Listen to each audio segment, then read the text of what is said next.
of the webinar. Okay, thank you, Stephanie. Good morning, everyone. My name is Jenny, soon to be Jenny Fales, as you may know me as Jenny Breed. I'm really pleased to see so many familiar names on the call with us this morning. As you know, if you have people on your campus who wanted to participate today, they could listen to the recording and or they could register for next Friday's webinar, which will be the same exact webinar. So just wanted to make sure you all knew about that. So the webinar for today is really, we want to make sure that you all have a few nuggets about the CalFresh basics and a few nuggets about the CalFresh outreach program. And then we're going to go into more of the specific program requirements and allowable activities, and also the fiscal pieces of it that relate to that contract, all those contract requirements. So that's what we have planned for you this morning, and we will definitely be planning additional webinars that will dig into particular topics. But this is really just that overview of all those topics. Okay, so CalFresh. Many of you may or may not know, but it actually starts in the Farm Bill. And so there are conversations happening right now at the federal level related to the Farm Bill and what it will fund and not fund. And so if you hear of those conversations, know that SNAP, which is the federal name, CalFresh here in California is a part of those conversations.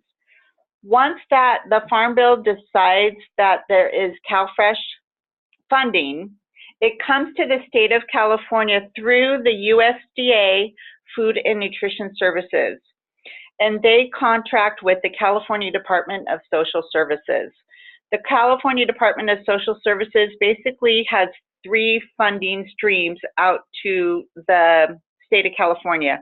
One is the actual CalFresh benefit that goes to all of the counties and to all the recipients who receive the CalFresh dollars, and those are all federal dollars that come into our state. And then it also funds CalFresh outreach. So as you heard Stephanie mention, we are one of 5 subcontractors who are overseeing these CalFresh outreach dollars that come into our state. There's also a third funding stream, which is the nutrition education that goes along with the CalFresh dollars. And really the CalFresh program is to provide healthy access to healthy foods for all people who are eligible in California. That's the short and sweet as far as what CalFresh does. The CalFresh program, the CalFresh dollars actually come on an EBT card, electronic benefits transfer card. It looks very much like a debit card, so it's very user-friendly. And this card also holds cash aid benefits. So just because someone's using the card doesn't necessarily mean that they have CalFresh, but it does, they could have the benefit. And this can be used it could be used across the state as well as in other states. And what's good for students to know is that it can be used at the self-checkout. And I like to bring up, like, where can you use CalFresh? Because we see so many different names of what the CalFresh is in our state. So, for example, you might see, we accept EBT. Again, so that means that they accept the EBT card, but that could be the CalFresh benefit. It could be the cash aid benefit. We don't know. We would have to ask. It might also say CalFresh EBT at farmers market. Basically, this would tell me that they accept the CalFresh benefits on the EBT card at the farmers market, but that they may not accept the cash benefits. We accept SNAP benefits. Again, the federal name for the CalFresh program is SNAP, or Supplemental Nutrition Assistance Program.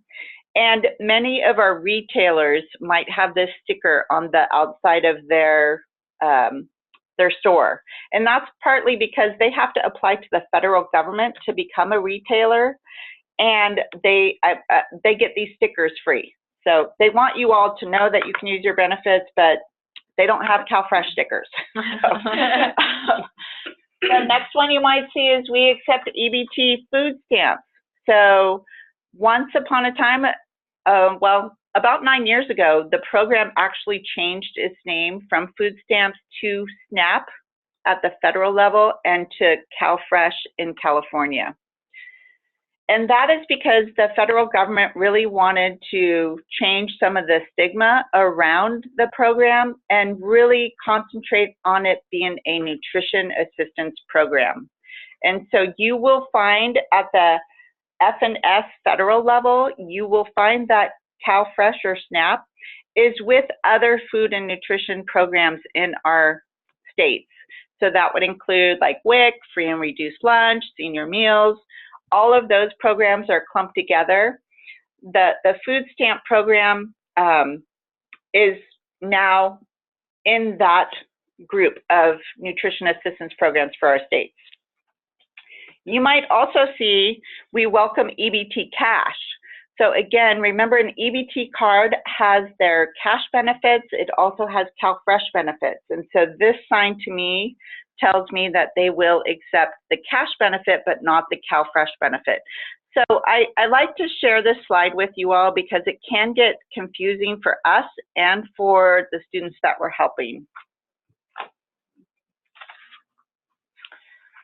And if you want to know a little bit about the history of the National SNAP CalFresh program, you can actually click on this link when you get the slides. But essentially, the program started during the Great Depression in the 30s, and it's when the prices of the crops fell dramatically and farms across America were struggling to deal with that excess supply of food.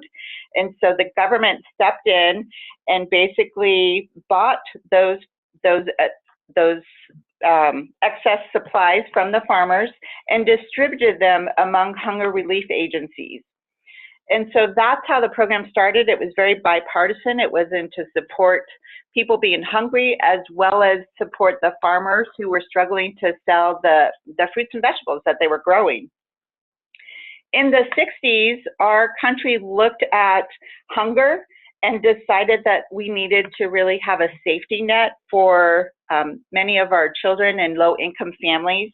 And so the food stamp program was sort of revised to address that specific need. And as you know today, it is still very similar to that. It is helping a gazillion people, and over half of the people who are on the CalFresh program are children and older adults or disabled folks. And now we know college students are a big group of that too. So it's a great safety net program for our communities.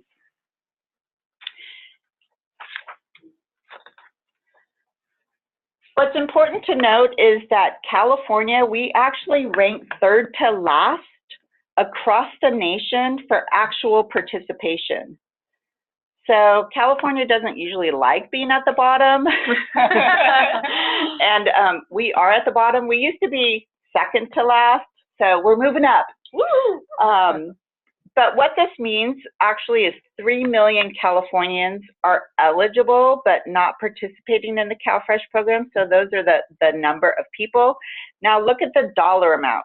$3.5 billion are lost every year, and those are actual federal dollars.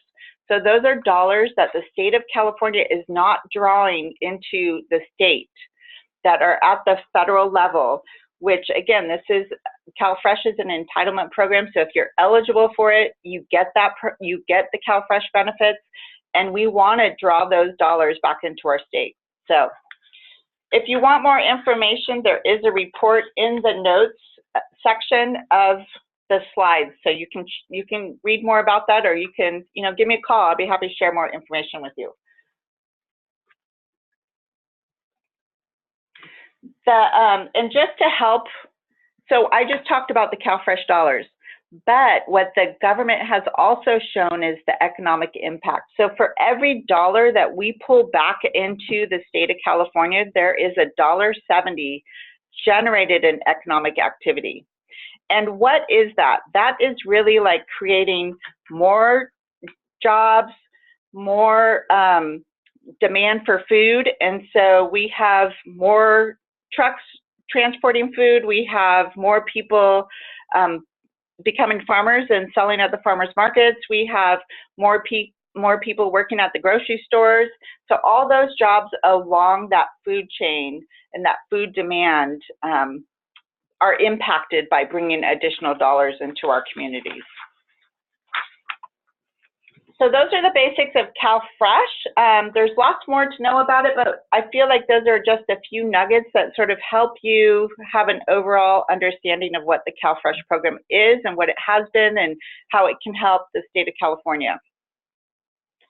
Now, the CalFresh Outreach Program is funded again through the California Department of Social Services, and we are outreach staff. So we're not the county eligibility folks who actually determine whether someone is approved or denied for the benefits, but we are the people who are in the communities who are actually talking and working with those people who might be eligible. So that's why our college students are a great partner, because we know that about half of them could be food insecure and could be eligible for the CalFresh program.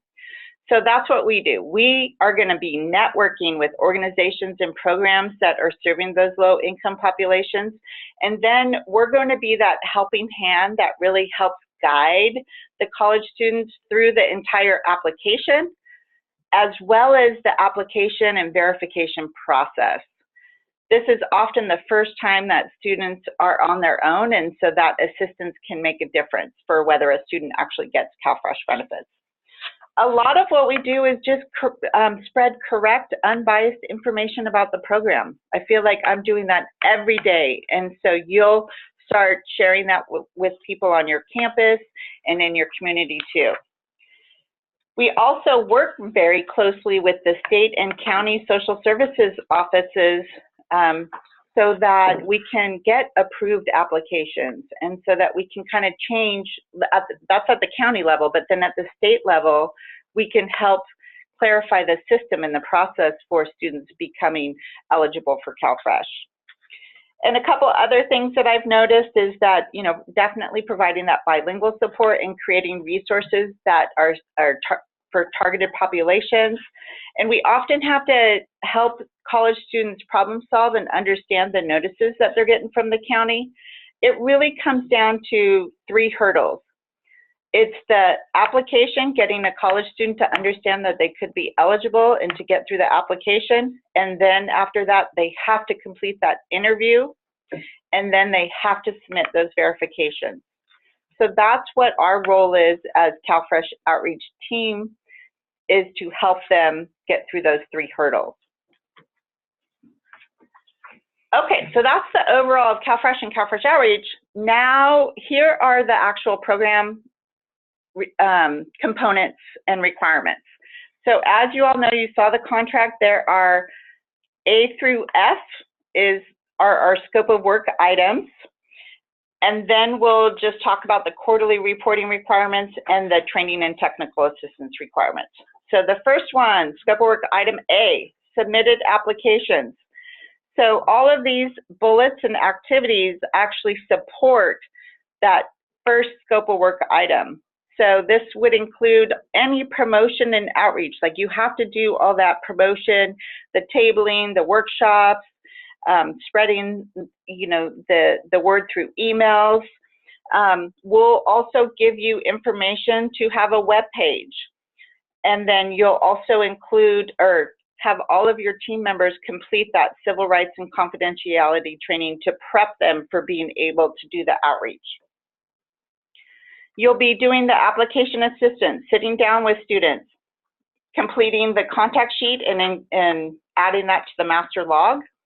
You will be doing a minimum of 1 day a week of a drop-in assist type of service.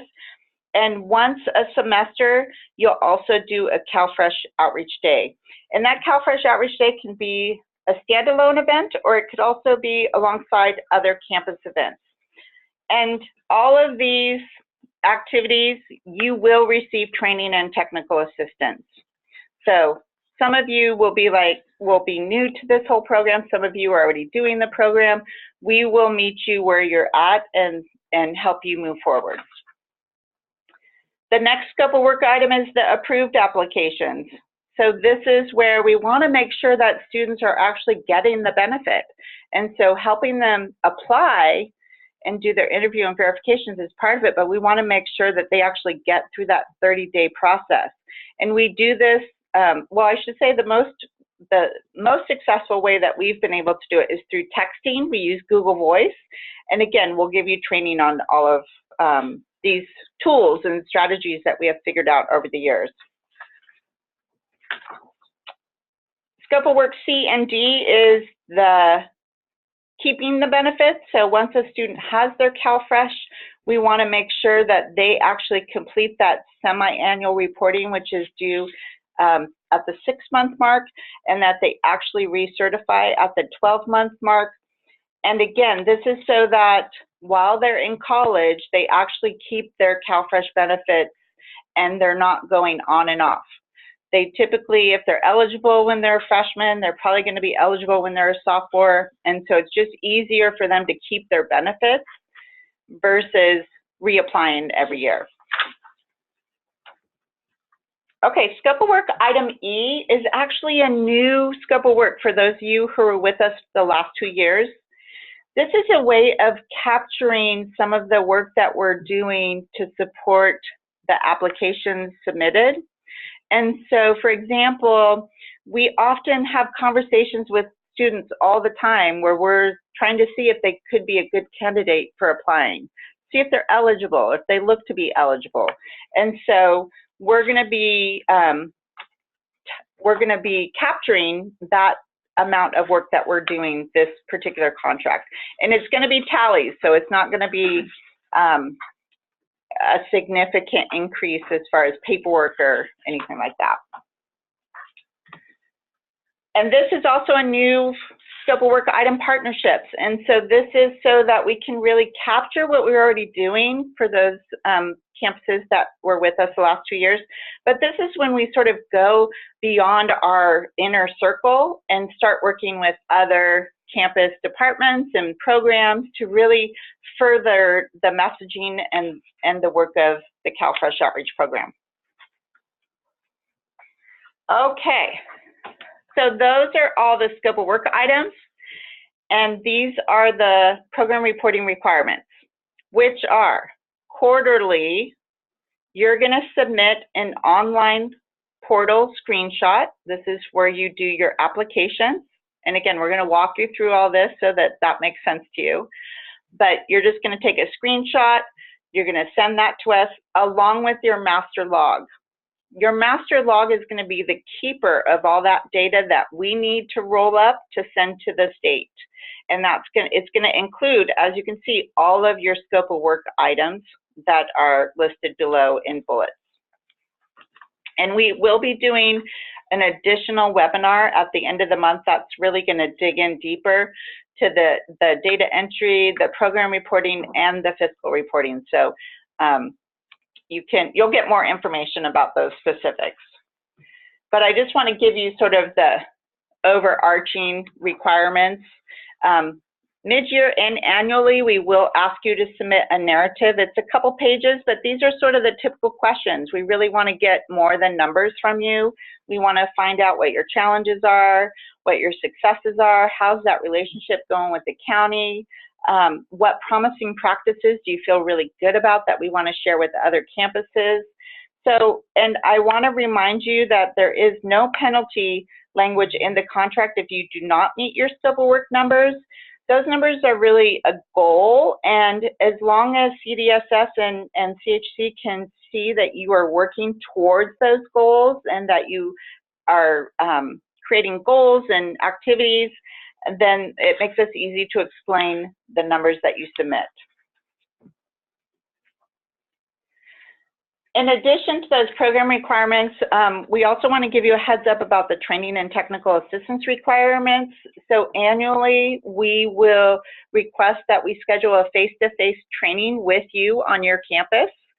And some of you have already done that. Thank you very much. And if you haven't done that, please make sure you get that going.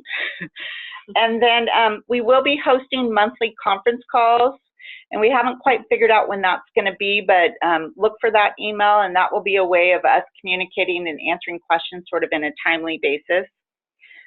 We will also be sending you an email soon within this next month or so about the confidentiality agreement training and the civil rights training. Those are both two things that do need to be done for everyone on your team who's working with students. And they're fairly simple. The civil rights training, I think, is like a 15-minute video. You sign off on it. Confidentiality agreement takes about 10 minutes or so to review. So it's about a 30-minute kind of combo training. And then we do have a social media work group that meets every other month or so. And we would like for you to designate a point person for that work group. We know that social media is the best way to get the word out between college students. And we have some campuses who are doing great work in this, so it's an opportunity to come together and train and mentor. And then we'll also ask you to have a point person for the data and evaluation work group. And this is because we want to make sure that we can capture the work that we're doing in another way and really create strong best practices that could be potentially shared across the nation.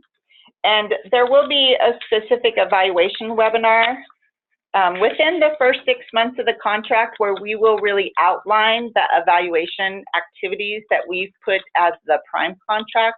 And we will outline your piece of it, which is mostly support.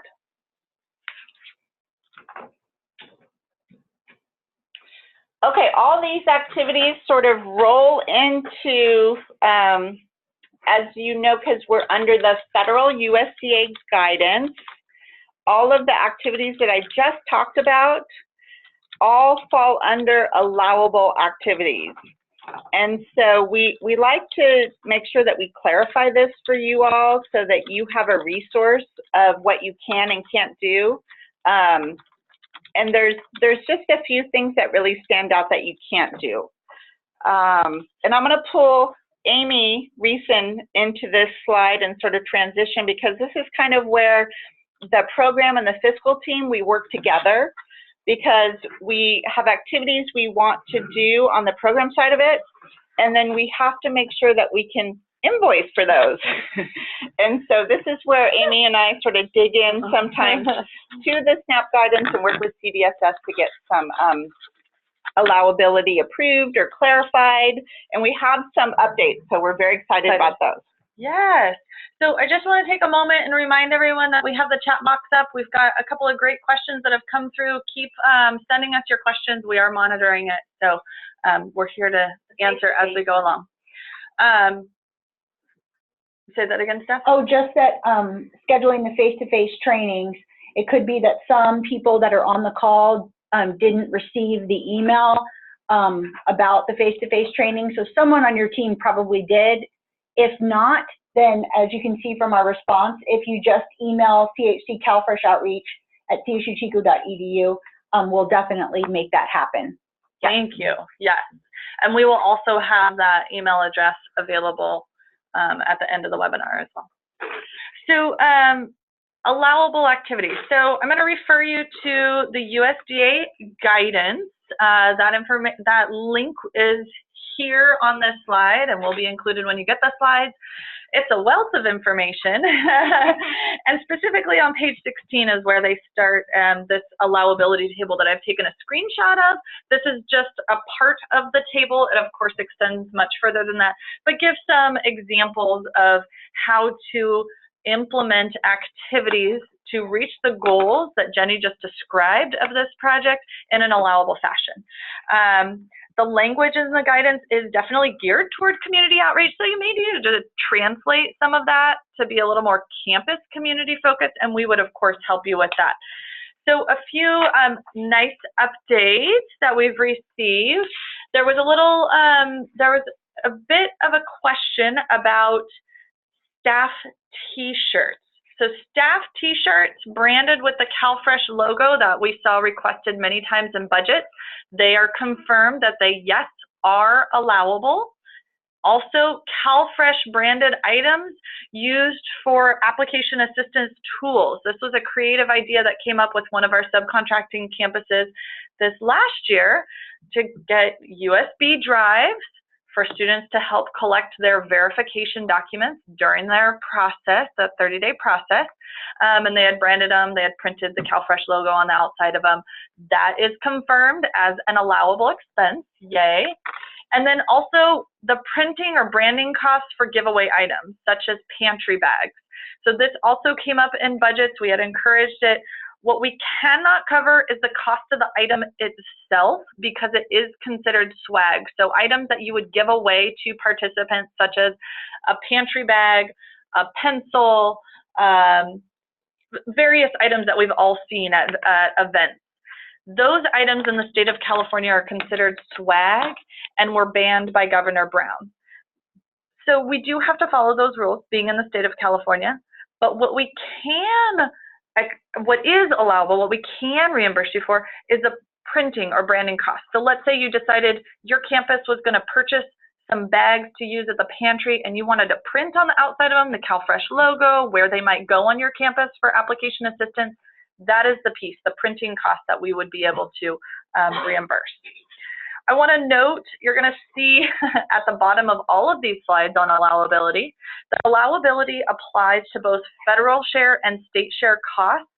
So if there is ever a question about allowability and we respond, ooh, sorry, that's not allowable for this funding, that applies also to state share too. So you would not be able to capture that as your state share or match either. Allowability applies to both. I'm going to pause for a moment. It sounds like we have a chatbot question. So there's this question. The question is, can we share the CalFresh logo with you so that when you're ordering materials, you'll have it available for use? Oh. Do you want to chime in on that, Jenny? Because I feel like you have a lot of details you can help provide. Yes, so we will, we have the link to the logos and we can send that out to everyone. And the style guide. So there will be more information to come on that, but yes, absolutely, we'll be able to give you all of that to use. Yes, yes, and we can do that soon, Anna Faye, so that you can order your tablecloths. That's a great idea. I think tablecloths that have, you know, some fresh fruits and vegetables with the CalFresh logo. Anytime you're developing materials, you want to put the little funded by tagline. The CalFresh logo and that little tagline is sort of the minimum requirements of USDA. And so if it makes sense, obviously if you're doing a USB drive, yeah, right. They're small. You're not going to be able to fit the tagline, so the logo is fine. But with bigger things, you should be able to do that. And we also have a recent social media webinar that we recorded that also has some information related to this, and we can share that webinar recording with you also. Oh, yeah, that's great. That's great. Yeah, they just did that a couple weeks ago. Great. Thanks, Brandy. Thank you, Brandy. All right. So I just want to mention on this slide, these are just some examples of items that are allowable. Of course, there are many more items that are allowable, but these are a few things we wanted to call out as updates. So a few things that are not allowable, just as a reminder, food is not allowable for this source of funding. Swag or giveaways, as I just mentioned, is banned in the state of California. Incentives to fill out an application. So if you are providing any kind of incentive, let's say you're at an outreach event and encouraging people to come over to your table and get more information about CalFresh and apply, it must be available for everyone. We cannot persuade an individual to apply. So as long as items are available to anybody walking by, that is fine. And then particularly, there's a bit of a sticky point on media. So this is the statement right out of the allowability table. Radio, TV, and billboard advertisements that promote CalFresh benefits and enrollment are not allowable. You heard Jenny mention social media, though. We absolutely use social media to get the word out. So there are still forms of what we call promotion or outreach. Of course, that's allowable. But if you use the word media on things, that is going to pop up a red flag, just because that is a sensitive point for CDSS as well as USDA. Also, I want to mention, some of you may have been contacted by News and Review. There's a project that they are proposing. This was not included in the California state plan. So we did receive confirmation from CDSS that if you've been contacted, please note that any cost to participate in that media outreach will not be allowable with this funding. It's also been requested by the state that if anybody does contact you, that you either let us know and then we will let the state know, because they are working with them directly. At the state level. Yeah. Right, right. Thank you. And can I add just a couple of clarifications in here? So the incentives to fill out an application, we use food bags that we get donated from the food bank on our CalFresh outreach days, but essentially we do not use it as, oh, you do an application, you get the bag.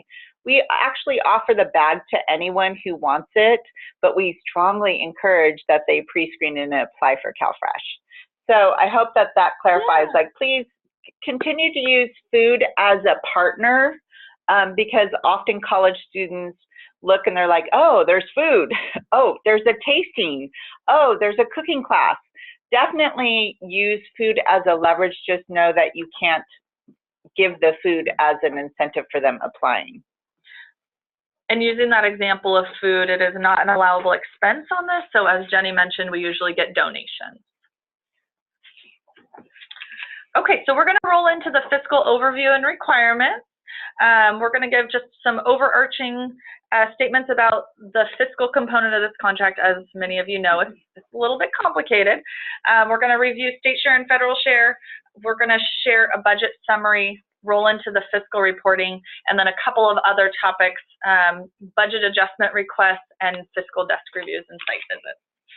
All right, so for the overarching concepts of how these budgets are structured, federal share is up to 50% of the state share. You may refer to state share as like match or cost share. And we're gonna share a graphic on this topic here in just a moment. It is a detailed cost reimbursed budget, and it does have an annual closeout, so meaning funds do not roll over year to year. So this is a 3-year contract, but annually we will close out your budget and you will start fresh with your next year's budget. There will be quarterly invoicing with flex within the category. We'll go into more detail about that. The quarterly invoicing is usually due a few days after your program invoice or program reporting. So program reporting comes in quarterly as well, but we try to stagger those dates. And then there's no limits on the number of budget adjustments. And again, we'll touch on that more in a moment, but we want you to have full flex to utilize your budget as best as you can to support your program. So state share and federal share, just a reminder that your federal share is up to 50% of your total state share, or you can look at it as 1/3 of the combined total. So for example, if your federal share is $50,000, your state share would be $100,000, and a combined total would be $150,000. I see a great question in the chat box. What are the dates of your fiscal year? So this is a federally funded program. It is on the federal fiscal year. So it goes from October 1st through September 30th. So yes, it is a federal fiscal year. Great question, good point of clarification. Okay, so coming back to the state share and the federal share, the way CDSS and USDA looks at these budgets is really as one total budget. So that's why often you'll hear it described both ways. But essentially, you know, federal share is 50% of your state share or 1/3 of the combined total. You're also going to see this reminder many times that state share is the value of existing resources reported. There's no money exchange. So you will be reporting that value, but there's no dollar exchange. Okay, so we're going to look at some example state share contributions. So the value of state-supported time and resources, for example, CFO student intern supervision time might be a faculty member, could be a staff member. The CFO unpaid student intern or volunteer time, this is based on minimum wage to provide a value for that.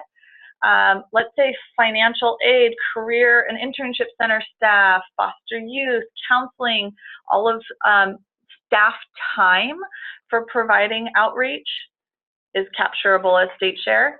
And there can also be plenty of non-personnel costs.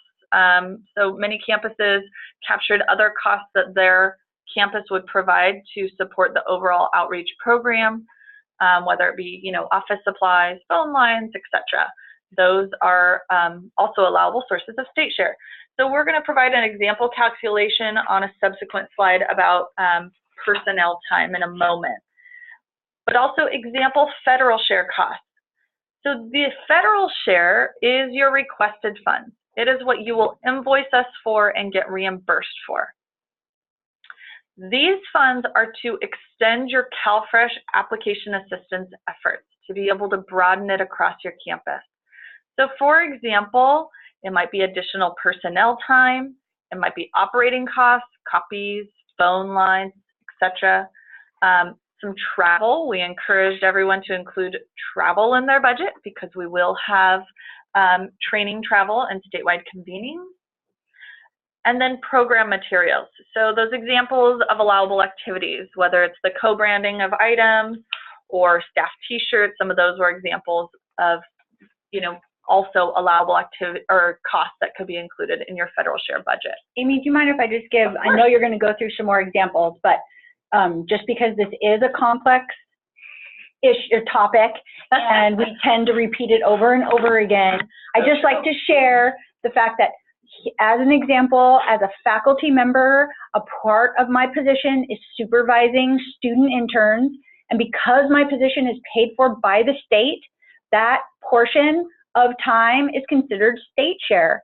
So what we're really good at is helping you try to identify where that state share is coming from. So if you work through student affairs and you're in an EOP office and you've been promoting CalFresh and you've been doing it and your staff have been doing it, the idea is that we want to capture that time because the state is paying for that, and that is what's going into your overall budget as that state share piece.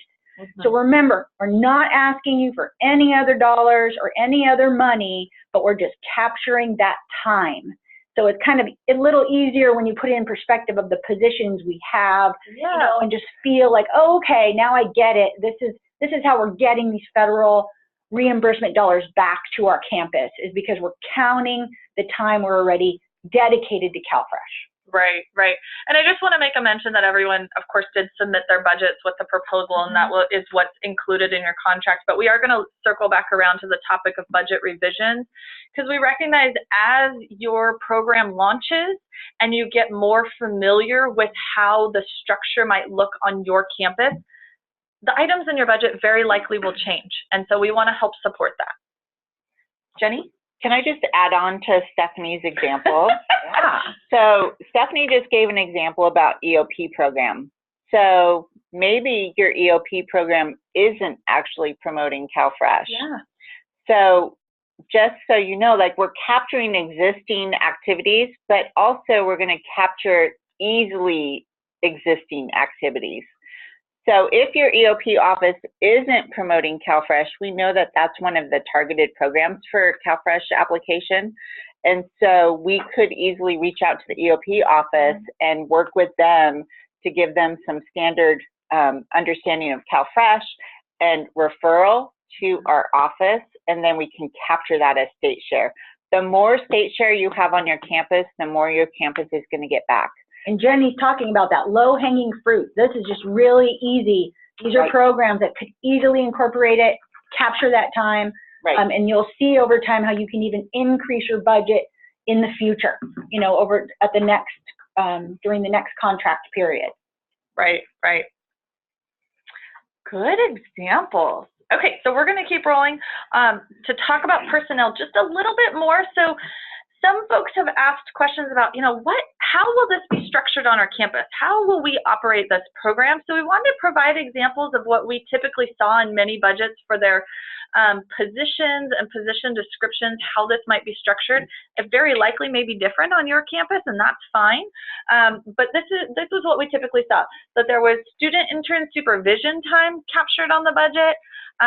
So that would be for meeting and enrolling students in CalFresh outreach internship to provide services, developing of their objectives, providing oversight and supervision. Then a lot of campuses had a CFO campus program manager who was really overseeing and monitoring this project, the fiscal and programmatic activities, maybe helping coordinate trainings on the campus, coordinate that reporting, so on and so forth. Many campuses included a student lead staff, someone who was really leading the efforts of the hands-on application assistance and verification assistance process. They're there for the drop-in assist days. They're helping to coordinate the CalFresh outreach days, so on and so forth. And then the CalFresh outreach interns or volunteers on the campus providing that application and verification assistance as well. Do we have another question? Let's see. Are student health fee funded programs or staff considered state dollars?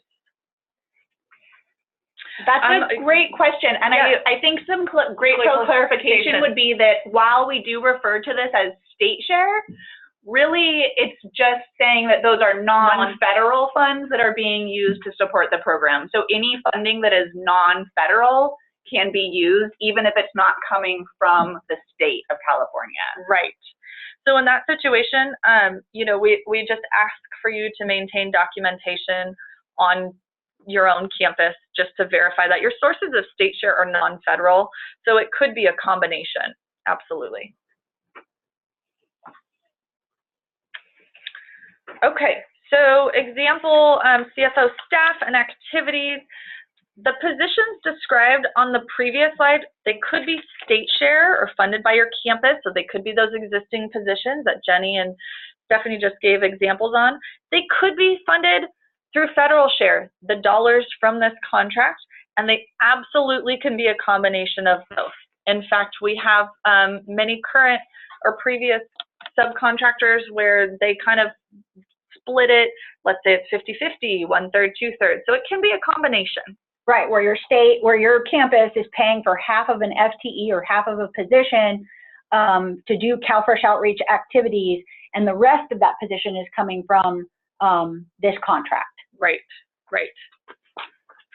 And campuses have various mechanisms to be able to do this, and we can help you navigate that process if you're unsure about the buyout process, if you're interested in buying out a portion of a person's position, so on and so forth. So we can absolutely help you navigate that. And there's one more question related to how to verify state share, and that's a great question, and we actually are going to touch on that in just a few more slides. Nice. Okay, so we just wanted to give one quick example calculation of how we capture personnel time in the budget. We will do more of a deep dive on this in the upcoming fiscal reporting webinar. But for example, we look at an annual salary, multiply that by their FTE, you tack on the fringe benefit, and you come up with a total dollar amount. So for this example provided, this is for CalFresh Outreach Student Intern Supervision. We used an example of a faculty member. So Stephanie gave that example here just a moment ago. 0.2 FTE represents 3 WTUs, or about 8 hours a week. And let's say their tasks include developing that internship objectives with the interns, doing regular check-ins, supervising their internship progress throughout the semester. This is just one example of how you could capture the value of that state share. More information examples will be provided. The reason we use faculty as an example is because it's often associated, an internship is associated with formal like fieldwork, internship or externship class, and generates units.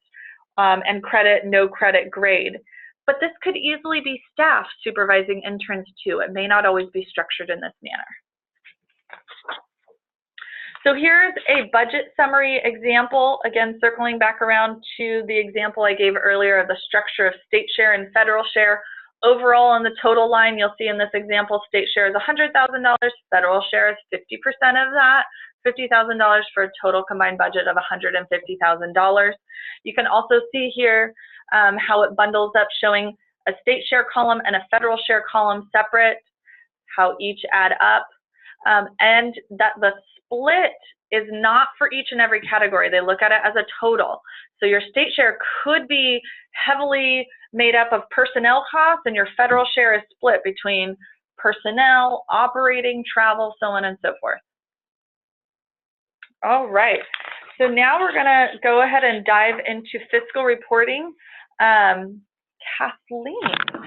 Hi, everybody. So I just wanted to touch briefly on fiscal reporting.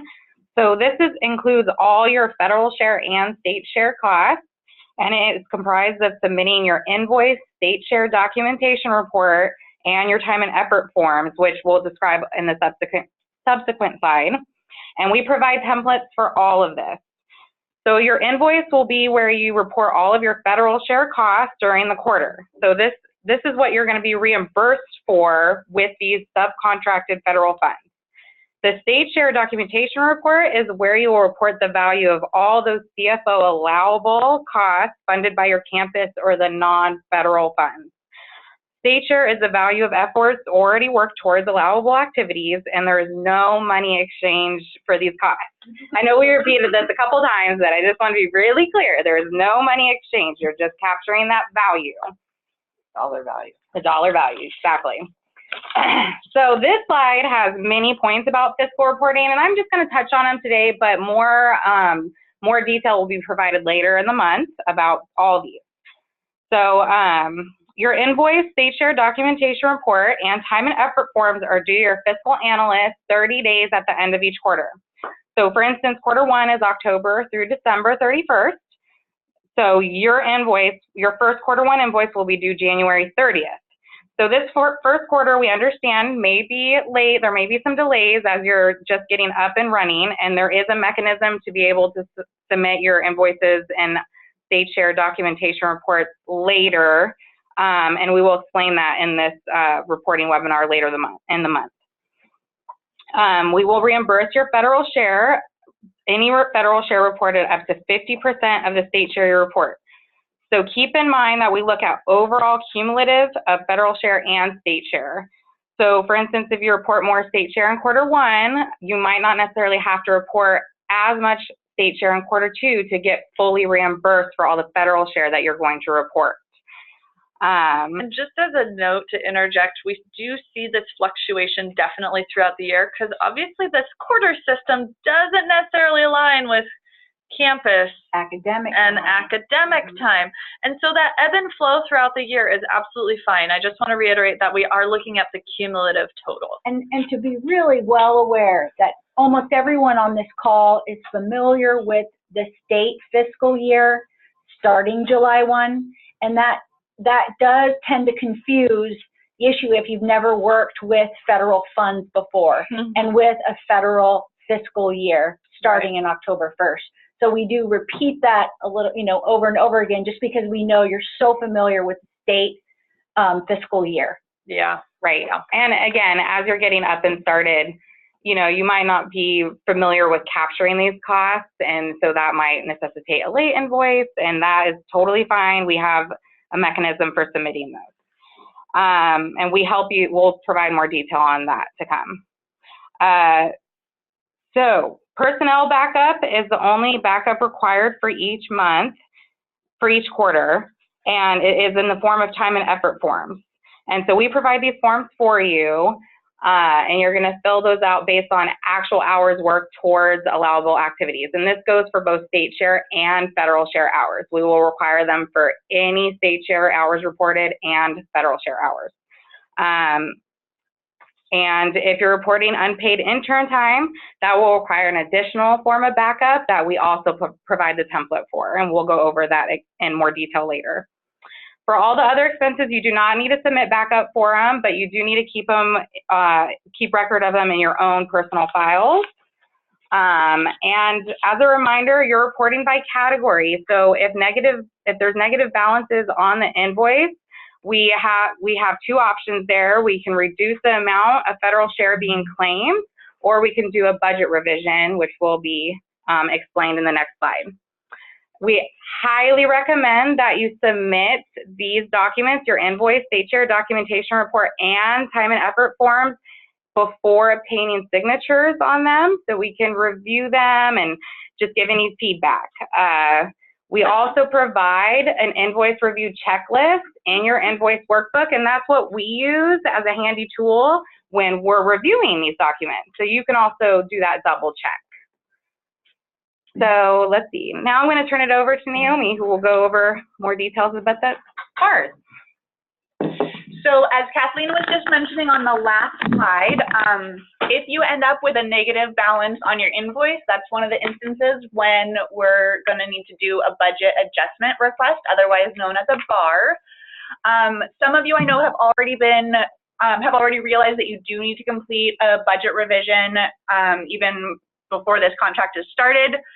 So we have given you some details here, so if you want to jump in and get that going, that'd be great, or we will be providing more information and more details on how to actually complete a BAR in the follow-up webinar later this month.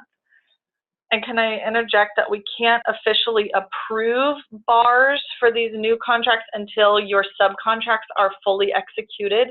So even if you are getting a jump start on that process, we, depending on the time frame of getting your contract fully executed, we may have to sit on it just for a bit, just to make sure that we follow that flow. Absolutely.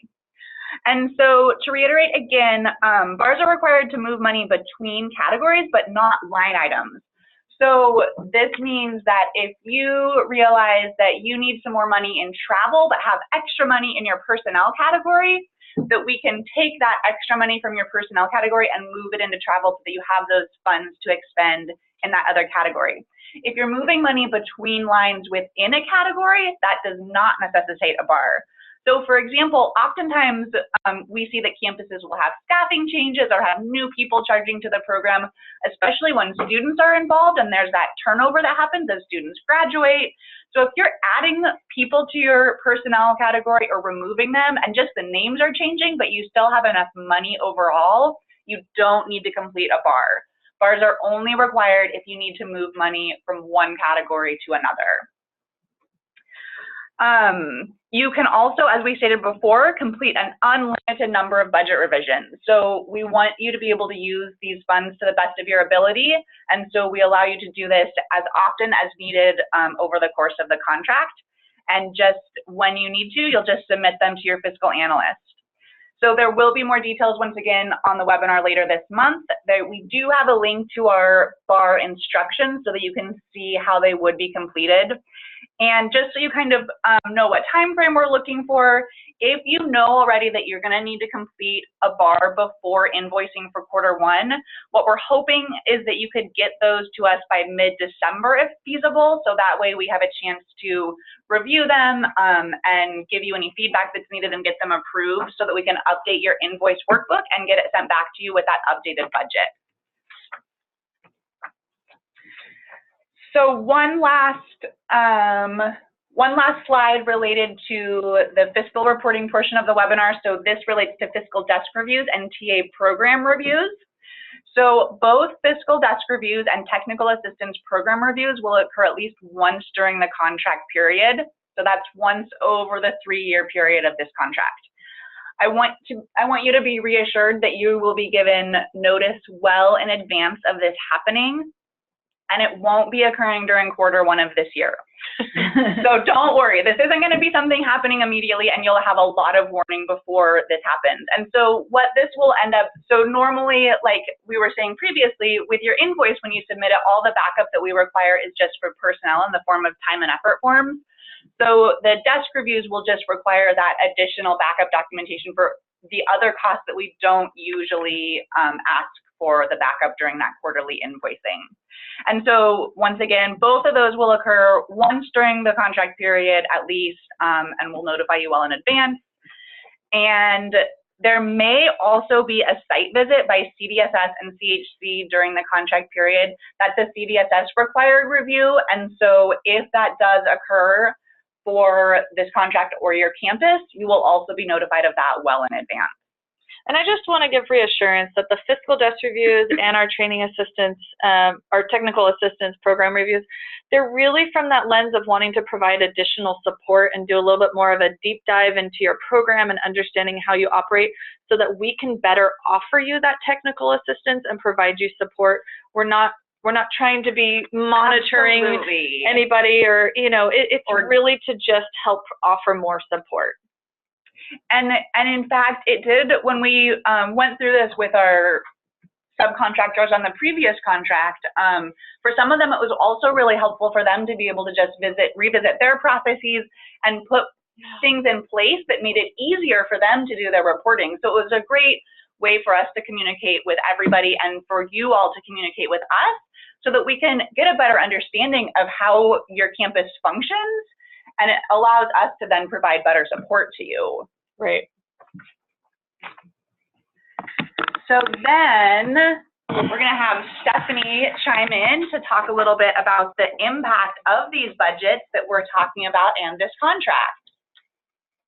And we have shown this slide. If you've been on these webinars before, we've shown this slide before, and we're repeating it once again to help clarify this complex budget. If you look at the slide, if you start at the top right corner, you can see where the flow of this slide, how it moves. And what we want to do is we want to, as Jenny mentioned, either capture time or start providing more activities on our campus related to CalFresh outreach, or capture the time we're already doing, really putting effort on the collaboration among your campus. This is where that gets captured.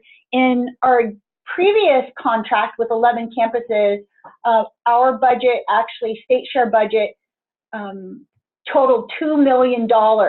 And that was from those 11 campuses, and that was considered the state share. So these were non-federal dollars that were given a value from all the work that had been done. Because of the match associated with the contract, the federal share reimbursement dollar back to the campus was $1.6 million, of which we have a portion going for indirect costs, right? Also known as F&A, fiscal and administration, and that was provided to the 11 campuses, plus the actual federal dollars for travel, personnel, that $1.2 million for the scope of work activities. What this means is that that $2 million and the $1.6 million generated a total CalFresh outreach budget of $3.6 million. That $3.6 million, remember, is geared toward getting students signed up for CalFresh. We help them through the application process, and then the approval from the counties then puts money in their pockets for food, right? So based on the actual data we have collected, we expect around 1,000 students per campus. Again, it varies by the size of the campus and the need of the campus in the region in the state, but around 1,000 per campus, of getting that on average $150 per month from the CalFresh federal bank, in their pockets. And then, as you recall from the information Jenny provided before, that has an actual economic impact in our state. I think that slide said actually $1.70, but it really is $1.80, and that's a significant impact, or difference, I should say. Because we are going to be in 38 campuses, you could see the true impact. We're talking about hundreds and hundreds of millions of dollars that are going to be reaching our state. And so the impact will be huge. I would say not just that economic impact, which is more of a bipartisan issue, but when we're talking about feeding our students, we all know that what that means is they're more likely to graduate. And that's the whole reason we're all here today, is for our students. We always go back to the fact that we are universities because we're here for our students. And one thing we're going to be doing is we will be evaluating the impact of CalFresh and these various social services, how it's impacting their basic needs and how it's helping them succeed. And so it's really exciting that all 4 systems are coming together to show this impact. Okay, so this is Naomi again, and I'm gonna just talk briefly about the structure of this contract and then also how we'll be communicating with you all and how we're hoping you can communicate with us. So we're gonna talk a little bit about the contractor information form, and then we're also gonna pull up our org chart to show to you. So if you recall, the contractor information form, or CIF, is one of the documents that you submitted to us during that proposal development phase. So we use this to develop our distribution lists for emails. So anybody that's working on this project that needs to be included on email communications needs to be included on your contractor information form. We included other spots at the bottom. So the individuals on the first 2 pages all have specific roles and titles identified, but the 3rd page has spots for any other individuals that don't fall into those roles, but that still need to be included on communications. You can submit updated CIS at any time to either your CHC fiscal analyst or your CHC program manager, and then we can use that to update our distribution list. For anybody that you list as an other contact on those CIFs, if you could please specify their role and the types of communications they should receive, that way we can make sure to include them on any relevant communications. So this next slide just shows kind of the different types of emails that we'll be sending out and who will be getting those emails. So generally we break our communications down into 3 different categories. So there are distribution lists related to the contract, to program, and then also to fiscal. And then as you can see, some of the different types of emails that those different distribution lists will receive. So related to the contract, it's really just for contract development and contract amendments. For program, they'll receive emails related to training and TA, program reporting, notification of upcoming webinars, trainings, any policy updates, and they will also receive the monthly email update. For the fiscal distribution list, they'll receive emails related to fiscal reporting or invoicing, any notification of any fiscal related webinars, and they also will receive the monthly email update because it will have some fiscal updates in it as well. And what happens, Naomi, if there's turnover on the campus and we have someone else doing fiscal, how will they receive communication? On their campus? Mm-hmm. Then they need to send us an updated contractor information form with the updated individuals, so that then we can update our contact list. And then also that ensures that the individuals that are no longer part of the team stop receiving communications from us. Right. And this is a very tricky topic. The way in which we communicate, because we do have so many partners, we do rely on you to let us know when there are changes so that we can make an update to our distribution list. Believe me when I say we spend hours upon hours on that distribution list. And so the more you can help us with that, the more likely we're going to communicate very well. Yes. And so then the second table on this slide, those are the different actual individuals listed on the contractor information form. And then last you'll see is that other contact. And these then on the other side are the distribution list that those individuals get added to. So you'll see that the contract signatory gets added to the contract one, the project director gets added to all of them, and so on. The other contacts, if you could please just note on the CIF which of those 3 types of distribution lists they need to be on, and that way we'll add them to whichever one's needed. Naomi, can I just add something? Absolutely. So an example, if you have a student lead who you would like for them to also receive any emails related to program updates, it is really okay to add them to your CIF. So don't feel like this has to be like the managers and that's it. If you have a student lead that really is taking over some of that direct services and you want them to be a part of scheduling the trainings or passing on updates regarding the application or eligibility, it is okay to add them. Absolutely. And if we need to add more other categories, we can do that. Yes. We want to make sure everybody who should be communicated with is communicated with. Okay, so you heard about communication. I also wanted to just share the org chart that Stephanie Bianco and myself put together to try and support this large contract. And so it is pretty colorful and might be a little overwhelming to you all, but I want to assure you that we have put a plan in motion to support all of our campuses. On the left side, you can see we have broken up the college campuses across the state essentially into 4 campus regions: the Greater Bay Area, the East Bay and Central, Coast and Valley, Central LA, East LA, and those may or may not shift depending on the final layout of where campuses land. So we will, as soon as that gets solidified, we will definitely communicate which region you are in and who your program manager point person is going to be here at CHC. In the middle, we have basically the fiscal and program team that supports the whole contract and a lot of different other things.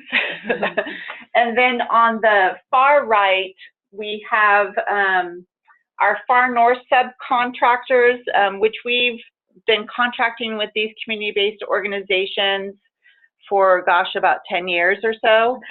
So we will continue to work with them. We also have College of the Siskiyous, who is up in our far north, and we have several of our community-based organizations are also reaching or working very closely with a couple of community college campuses. So that's our far north team. And then we have our Chico team, the green circle, which is really focused on digging in and supporting best practice development so that we can share that with you all. And so that's the overarching sort of plan that we have in place. It may change as we move forward, but we wanted to assure you that we do have a plan and you'll have a point person and that we're committed to your success. If you haven't already done so, which thank you to those who were able to respond back to Brandy. Brandy of our team is our training coordinator, so any training scheduling questions, logistics, go through Brandy through the CHC CalFresh outreach at csuchico.edu. You should have received an email requesting for you to fill out a doodle poll.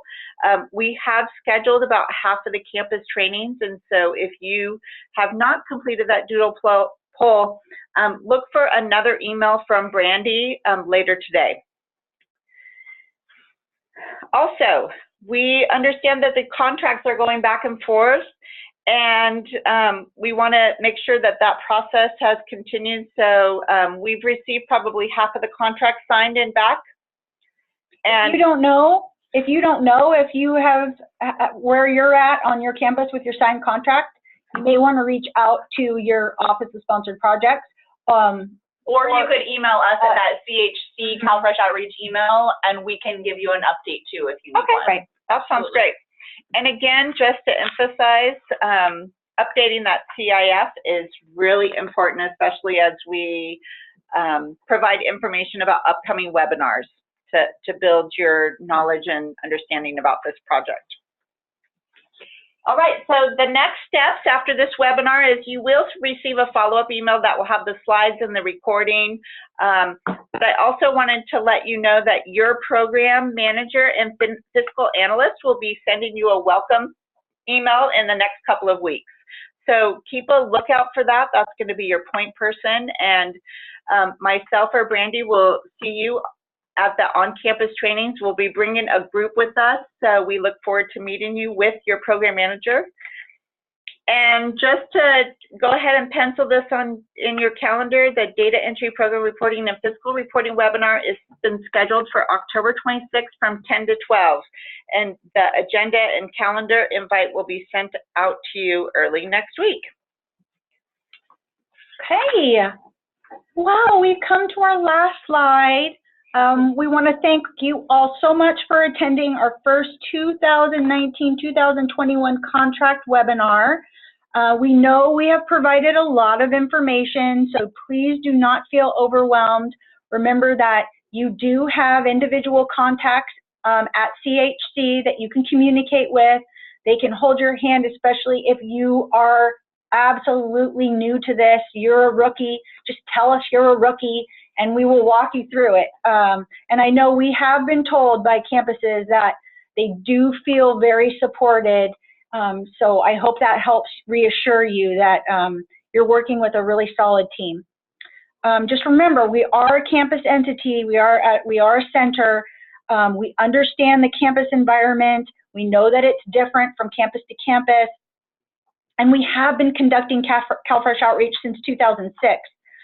So we are your ultimate resource, and we're going to be available by phone, email, and in person for our trainings to support you throughout the entire process. So thank you. Please let us know if you have any other questions before. Yeah, we've left ample time to answer questions. It's only 11:20. And so please take advantage of this time with us. We're all around the table and here to support you. And we can also unmute you if you'd rather ask us your question verbally rather than typing it into the chat box. Oh, good to know. We have individuals already signing up for the training. Excellent. Any questions about the activities or any concerns? Oh, that's great. Okay, so someone just asked, if I haven't scheduled my training yet, am I super far behind?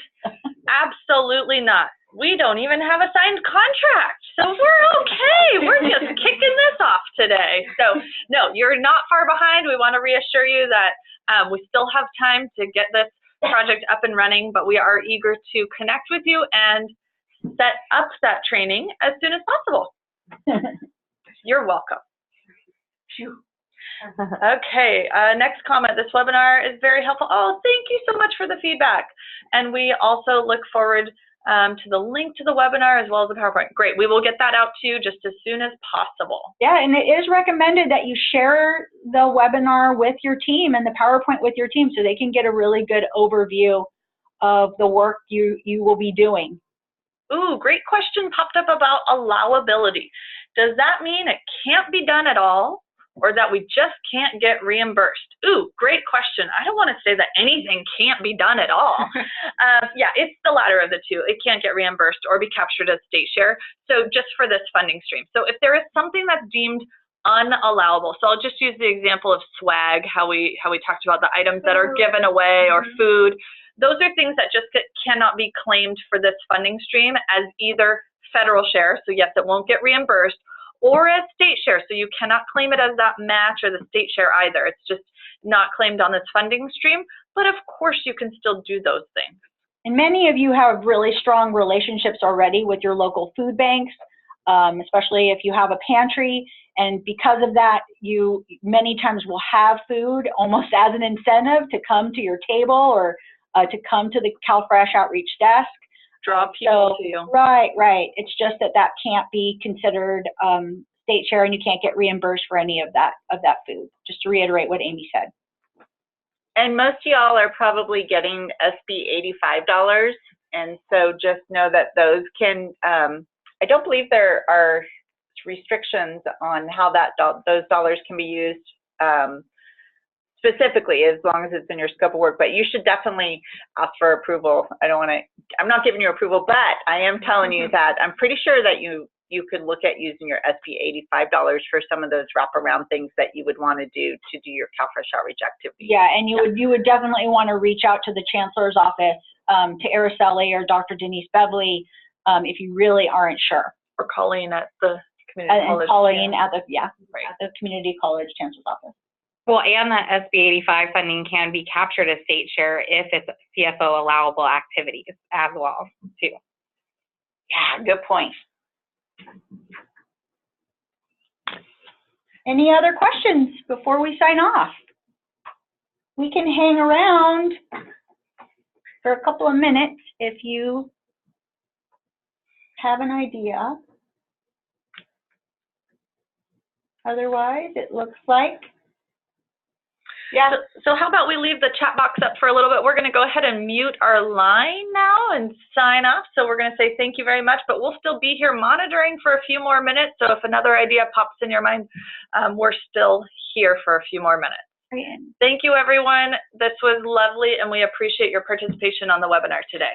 This one last question. Do you have everybody's email? So if you registered for this email, then we absolutely have your email address. Or if you received the email that had the registration link in it, then we also have your email address.